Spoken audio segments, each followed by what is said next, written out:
Today we're talking about a rare, really neat little tilefish species. Let's talk about that.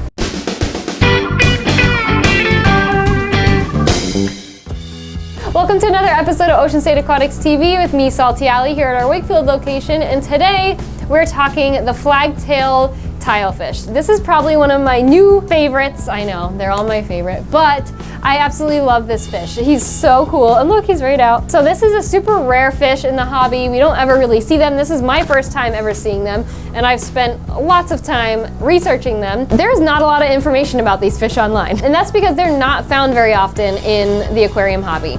These fish are native to the Indian and Pacific Ocean. These fish are very similar to other tilefish in their habits and behaviors. You'll notice that these are a fish that likes to dig a lot. If you've ever had tilefish before, you know that this is a very common behavior for them. They will usually dig out under your rockwork to kind of create a little home for themselves. In the wild, they'll build little mounds of rubble and sand, and they'll use that as a safe place to hide when they feel like they are in danger from a predator. So they'll very quickly dart headfirst right into their cave and hide there until they feel safe again. They will do this in the aquarium as well, especially when you first add them. They can be a little shy at first, and it's normal to not see them out and about right away. But this guy's different. When I first got this guy in, he has been out and about since day one, since minute one, and he's got such a cool personality, and I'm just really enjoying him. I like him a lot. These fish are a bit larger, so they do get to a max size of up to 12 inches, 10 being a little more common, but usually 12 is the max size for them. These fish do require a lot of swimming space in the aquarium, so you want to make sure you're keeping them in a minimum tank size of 120 gallons or larger.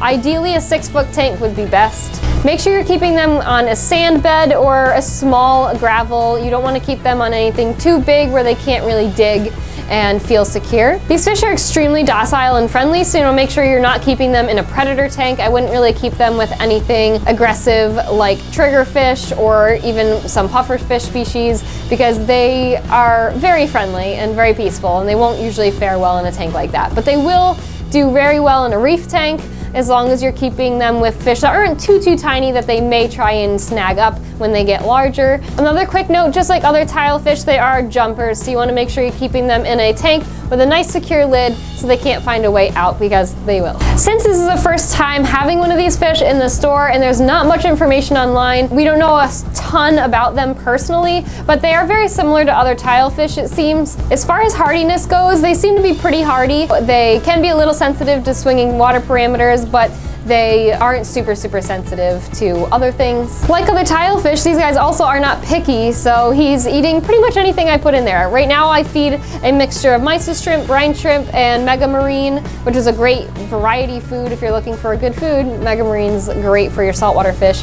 As far as pellets and flakes, I'm not quite sure. I haven't offered them to him yet. With age, these fish do start to develop a really cool greenish tint on the top of their body. You can actually start to see it now. They will also develop vertical striping as well. So that's everything we have today about the Flagtail Tilefish, and if you guys enjoyed him, you definitely got to come in, check him out, and see everything else we have here in our saltwater section at the Wakefield location. And thank you guys so much for watching another episode of Ocean State Aquatics TV, and you know what to do. Keep it salty, baby.